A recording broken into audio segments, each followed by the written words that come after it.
I'll get that Corvette I've always wanted. That'd sure look good in a Rolex. We could really use a new deck out back. Maybe I'll get a boat. Or maybe you'll get nothing. After the shot, Craig Sager asked Jim about his experience. $1 million. Gone. What went wrong, Jim? Give us some insight. How did you feel at the time? What went wrong? I think I just pushed it a little bit right. Yes, I love his answer. He made $1 million shot and they didn't want to pay him. This is by Jimmy Highroller, but it's Jexme. I don't know how to read him, but I'm going to go with Jimmy Highroller. All right, You see this guy right here? This is Don Calhoun. He's a big Bulls fan, and he's about to do something that will change his entire life.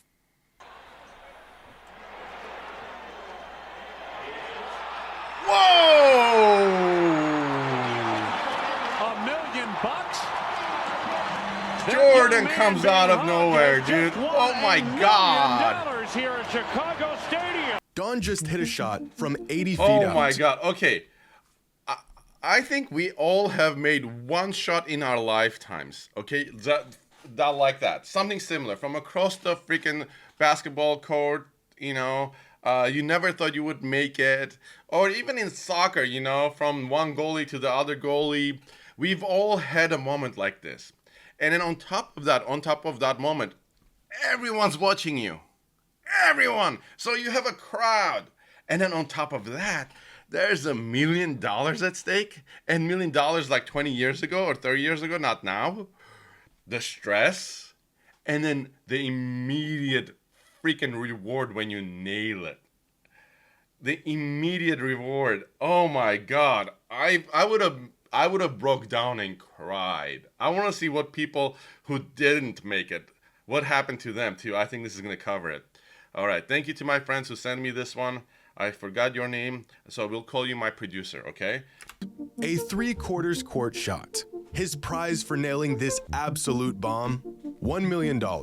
He can't believe it. Fans erupt. Don joins the Bulls as they celebrate his victory. Michael Jordan throws his arm around Don and congratulates him. Good shot, kid. Don had just done the impossible. And with the game ball in one hand, $1 million check in the other, Don Calhoun did it. He was set. Oh my God. Except he wasn't. Due to a technicality in the rules of this contest, the insurance company that was required to make the payoff claimed they simply didn't have to pay the man. I mean, Don what did hit he $1 do million wrong? shot for absolutely nothing. Okay, this is why everyone hates insurance companies. This is literally why everyone hates insurance companies. They make a mathematical guess on how much they're gonna charge us and then how much they have to make a profit. And they put that number together. And they make sure it's very well stacked up. And then they said, you know what? We changed our minds. You forgot these tiny little things. This is why people hate insurance companies. Oh my God. I feel so bad for him. I feel so bad for him. That's so wrong.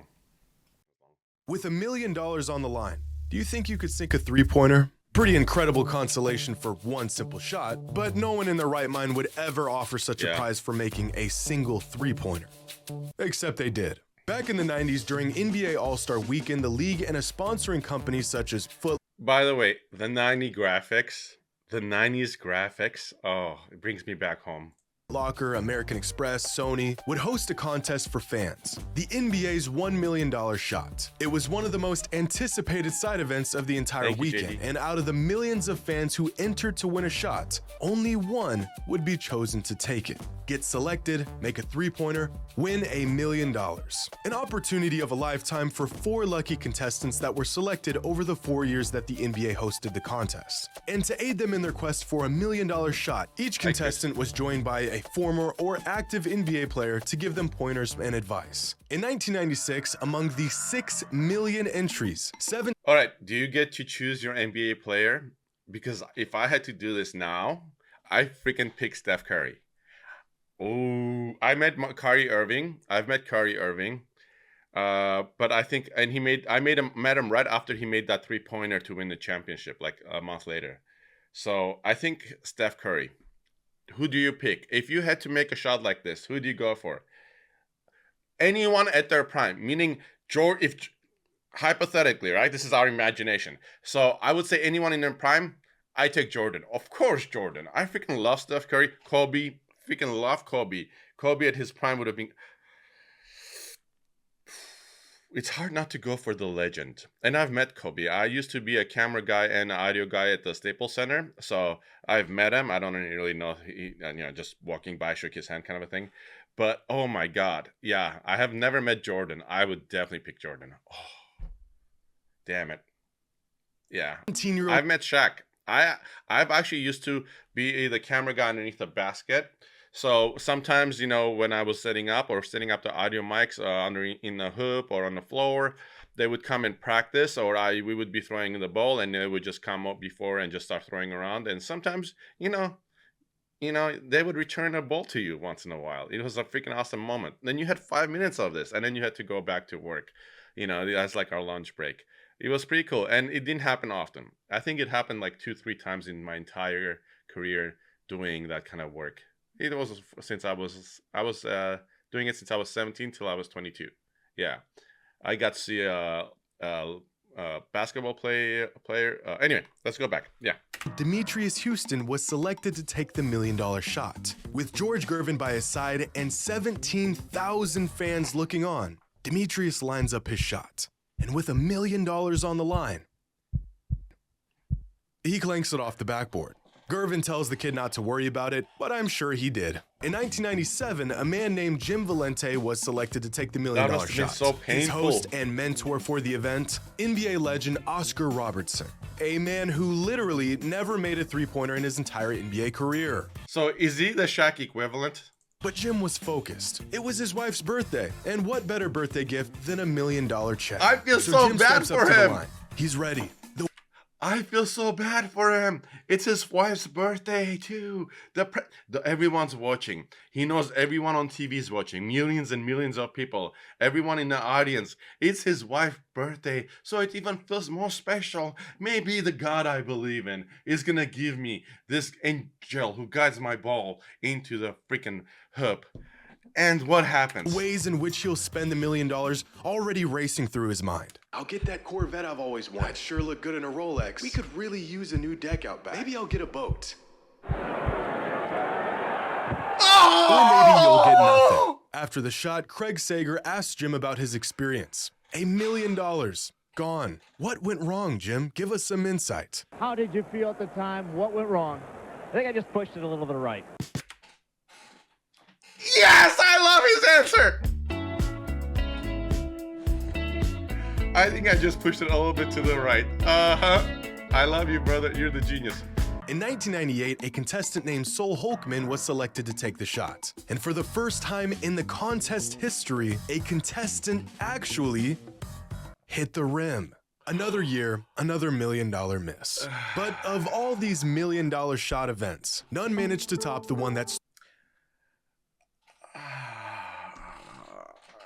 I feel so bad for these people. We had 1 or 2 life-changing events in our lives, and we usually don't know about them till they have passed us. It's very rarely where an opportunity like this comes into your hand. Usually, looking back, I got lucky, that thing happened, and I met that person, I got that job. It's something like that. But it's never like, if I do the perfect thing next, it's gonna changed my entire life. And these guys were handed that opportunity, and it's so crushing to me to watch them fail that I want to know who picks these people. Who picks these people? Is it completely random? I hope it's completely random. I don't want someone to go out there and look at people and say, I don't think they can make that shot, so I want to pick them. It would be messed up. Started it all in 1995. The contestant that was chosen, 16-year-old Mike Hoban. For weeks leading up to the contest, Mike spent 2 hours a day, every day, shooting three-pointers. Accompanied by all-star Dan Marley, Mike was locked in. Going through the most meticulous shooting routine you'll ever see in your life, Mike prepares his shot by, quote, becoming one with the basket. At this point, I wouldn't be surprised if he pulled a microscope out and studied the hoop to better his odds. Now he's taking phantom shots. His routine is becoming more unhinged by the second. but it works for him. Friends and family look on, watching him live on TV, ready to witness history unfold. Mike is ready. He lines up the shot. He shoots. And misses the rim by 2 feet. That's so An air painful. ball. The poor kid is devastated. Friends and family are stunned. All the while, the commentator of the event doing his best to help, but instead just pours on a slew of more disappointment in the process. So young Mike Hoban has missed his shot at $1 million. The good news is, though, he doesn't win money, doesn't become a pro, and his college scholarship hopes stay alive. He'll go back to be the post-up player for his junior varsity team. After the shot, Sager interviews the kid, where he has the bright idea of just asking for one more shot. I wasn't really in that zone I wanted to be in, but, you know. Did he get it? Did he get the other shot? One more shot. You would like one more shot, wouldn't you? Man, I would love another shot. One more shot. One more shot. Did he get You'd it? like one more shot, wouldn't you? Mike never got another shot. 4 contestants. That was a $1 troll. million on the line for 1 3-pointer and 0 winners. And looking back on these contests, it's pretty remarkable that no one hit their $1 million shot. Because countless fans and contestants have hit much more difficult shots for far less money. Yeah. We've all seen these contests unfold in person. A fan gets randomly chosen out of the stands to come down and try to hit a half-court that's a good shot. shot. The prize money nowhere near That's a $1 good million. shot. Usually the prize is $10,000 or maybe $20,000 or a car. This Mavericks fan hit a layup, a free throw, a 3-pointer, and a half-court shot in sequence without missing. An anomaly of events in this context. His reward for the incredible feat? $3,000 worth of gift cards to a local furniture store. Ouch. Did he know the price? He must have known the price before he did it. But it gets worse. Because at a Mavs game a few years later, this woman was put to the task of sinking a half-court shot. She's on. rocking the dirt gear, she's Come on. feeling good, beautiful on. form, and drills the shot. Yeah. Nothing but net. What was her What'd she prize get? for pulling the Let's guess. I'm gonna guess she got 50K. I mean, I know 50,000 is low, but he's making a point that these people didn't get anything. You know, seems too much still. 50K, I think is I immediate number I want to say was 100,000. You know, but 50K sounds like a Happy Meal. Snoop goes Happy Meal. All right, I'll say she got $20,000. That seems low, but it's okay. So Snoopy is more pessimistic than me. this off, you ask? A 65-inch flat screen TV. Absolutely appalling. What? This guy managed Ooh, a 65. What, $900? to drill a half-court shot at a Blazers game years ago and won round-trip tickets to anywhere of his choice. A pretty unlikely shot from the guy, but far from impossible. I would have gone to the most expensive place, even if it was in the city next door. You know, if they told me where you want to go, I would say the most expensive place you got. And then, hey, Baba, and then, yeah, I would go around the world just to come back to my own airport. What is impossible, however, is the fact that another fan hit the same exact shot 30 seconds later. Oh It's my clear that God! some people Sometimes I feel like, you know, there's destiny when things like this happen. actually make these shots. So what would happen if someone actually did hit $1 million shot? I What if wonder. instead of shelling out some gift cards or a flat screen TV, a team had to actually hand over a 7-figure check to one lucky fan? I mean, he got the check. How did he not get the money?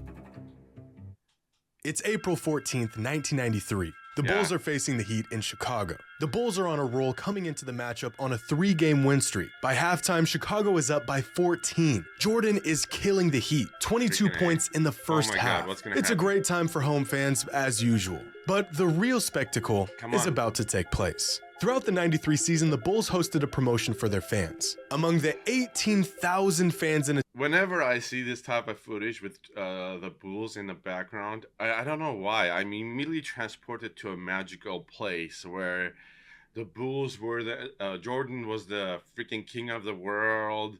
I wanted Air Jordans. I was young, you know, I was super young. Oh my God. I don't know. Whenever I see footage like this, I'm immediately transported to somewhere else more euphoric, like a happy world. I don't know why. Attendance for any given home game, one lucky individual would be chosen to Okay. shoot a 3/4 court shot to win $1 million. At the time, and to this day even, $1 million cash prize for such an event is unheard of. 10K. But the odds of such a shot going in are so astronomically unlikely that the Bulls and the insurance company that would be responsible for That hockey shot was across. Oh my and God. are so Did you see the hole of astronomically the goal of the hockey unlikely shot? that How the tiny- Bulls and the insurance company Look how small that hole is. That's what she said. Oh my God. that would be And he made it. responsible for paying He out the made it. prize money felt comfortable running the event anyways. It's our 10K now. Leading up to that Heat matchup, 19 lucky fans had attempted the halftime $1 million shot. Of the 19, 2 hit the backboard, 16 were air balls, and just 1 even hit the rim. An estimate of a fan chosen at random hitting this shot, less than 1%. Wow. And so a member of the Bulls organization went into the crowd and selected a 23-year-old local by the name of Don Calhoun. The reason for selecting him? His shoes wouldn't scuff up the floor.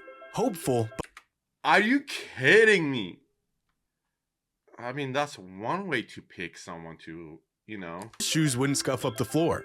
Hopeful, but understanding the slim odds that he faced, Don walked down to the court and prepared to take his shot. I'm A fun so- halftime gimmick, I know what happens, but I don't know. Let me know if you guys are as nervous as I am. something right to now. keep the fans involved. They just slapped $1 million on there to get everyone excited, but no one will ever hit the shot anyways. Come Chris on, Hammond, baby. vice president of SCA Promotions, a leader in the promotional contest industry, looks back on the shot saying, "The perfect contest is like the most tempting carnival game. Just feasible enough to make people think they can do it while actually being extremely difficult. You could have Steph Curry out there and still make money." Well, Mr. Hammond, You can have Steph Curry out there and still make money because Steph Curry can't make that shot. He would have to try so many times that he will fail and you'll never get the $1 million. That doesn't make any sense. I think Steph Curry can make half-court shots easily. So that's another, what, 15 feet, 20 feet? it's time to pay up. I knew it was coming, but it was still exciting. $1 million. That young man being hugged has just won $1 million here Oh at my Chicago God. Stadium. And for Don Calhoun of Bloomington, Illinois, a $1 million thrill. In what is possibly the most impressed by that. inconceivable occurrence to ever happen on an NBA court, Don Calhoun drilled an 80-foot shot for $1 million. Wow. The whole place goes nuts. For a moment, it's like Don is part of this Bulls team and they just won another championship. Even the ref of the game comes over to congratulate him. The man just did the impossible. $1 million. That's more than half the guys on this roster made that year. Can you imagine how good that felt? Oh my God. I can't imagine how good that felt being that guy, being him at that point. And with the job complete, Don heads over to snap a photo with the check in one hand and the game ball in the other. There's the He did it. At least that's what he thought. See, these promotions are combed through meticulously by some of the best lawyers money can buy. The rules and restrictions are tight. Break one of them and you can kiss those winnings goodbye. wonder what it was. Don Calhoun broke one of the rules. What Not else? intentionally or anything, but among the stipulations of this promotion, one of them states that the contestant could not have played organized basketball within 5 years of the contest. And just 3 years prior to this contest, Don was a member of the Triton Community Basketball team. The contest people knew this. Don acknowledged this by marking the information on the contest form. But the contest people shrugged it off and gave him the shot anyways. The insurance people, however, did not. To them, it was a clear breach of the rules. Don should have never been selected in the first place. And so the insurance company of the event disqualified Don out of his shot and out of his $1 million. When news broke, Okay, well, I don't blame the insurance company at that point. You know, they did the calculation with the rules in place. But I guess the point of the rule was they don't want they don't want a pro to do it. You know, they don't want someone who has experience making those shots for a living to do it. But that's still messed up. The people who the people who gave him the questionnaire should have immediately disqualified him. Ouch. That's just so much. And it's not even his fault. He was honest about everything. Fan hits $1 million bullseye.